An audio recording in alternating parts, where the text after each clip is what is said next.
Good morning everyone. So in the previous class we dealt with the basic concepts of mobile computing.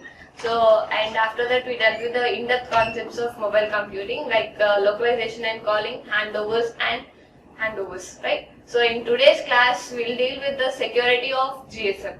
So why we need security? So basically whenever you are registering your SIM with the HLR, that means wherever you have taken the SIM, that SIM needs to get authenticated before transferring the data into the network. And while we are transferring the data into the network, some encryption should be done for our data in order to prevent the attacks, as well as in order to prevent the in order to prevent the attacks, we need to have the security for our mobiles, and as well as for the data we are transferring into the network. So that is the reason why we are getting into the concept of this security of GSM.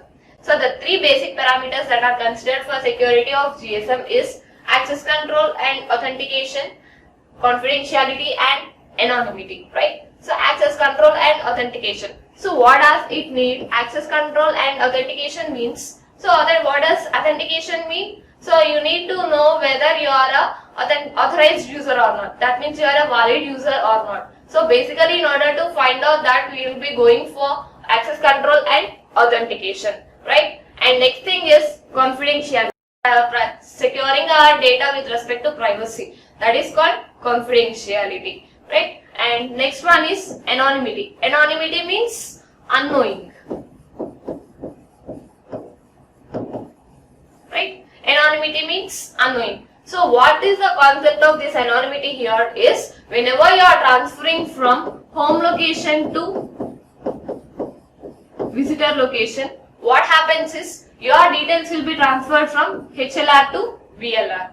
So if you transfer from HLR to VLR, all the details of the mobile subscriber will be given to the VLR. So what happens is, all the details will be enclosed with the VLR. So our identity needs to be hid in a hidden state. So for that, what it is going to do is, it is going to assign a number called TMSI.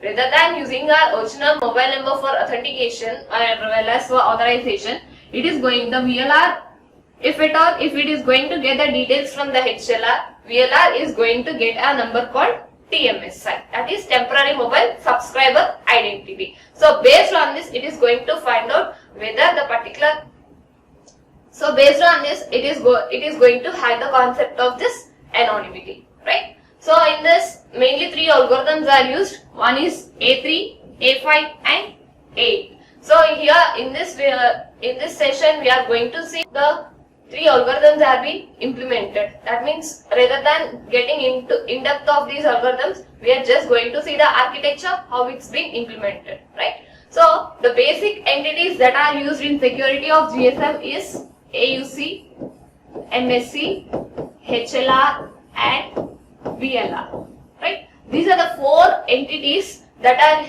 used in security of GSM, right? So next, moving to this, first one is, so in this we have two concepts. We are going to discuss with two concepts. One is authentication and second one is encryption. So already we saw what is authentication. So in between whom and who the authentication should be done? In between a subscriber, that is nothing but a mobile station, and in between the network provider, that is nothing but a mobile network. So between these two entities, authentication should be done. So how it is being implemented? By using this A3 algorithm.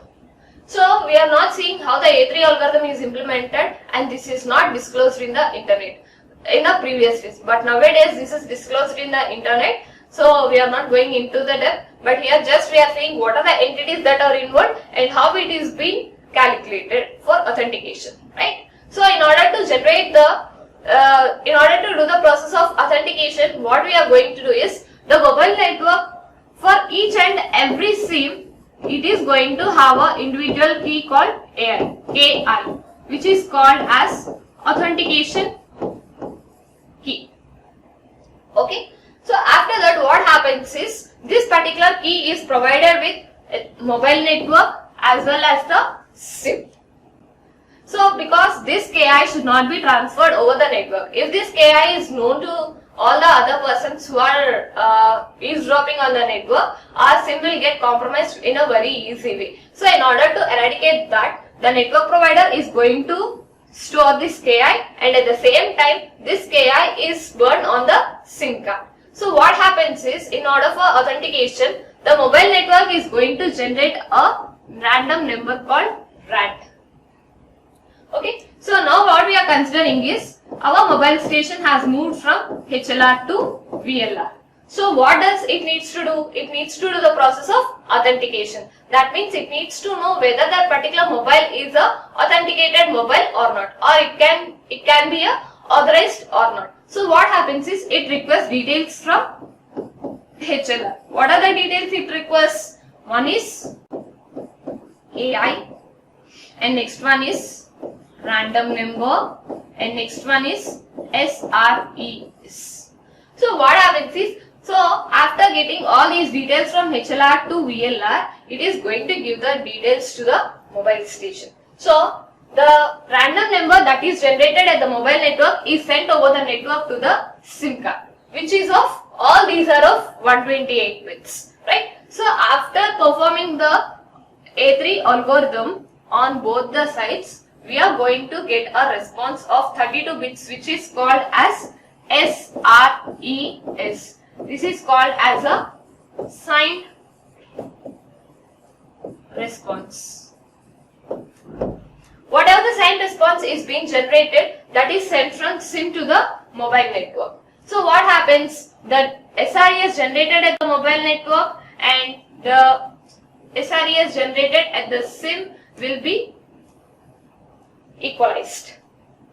Okay, so what happens if this is equal? The SIM is authenticated. If this is not equal, the SIM is not a valid user. That means the mobile station is not a valid user. This entire thing is going to done at access control, where access control is being present with the authentication center, right? That is the concept of authentication. And next one is authorized encryption. So what is encryption? Encryption means whatever the data we speak, if we have some data like A, B, C, it should be changed to 1, 2, 3, X, Y, Z.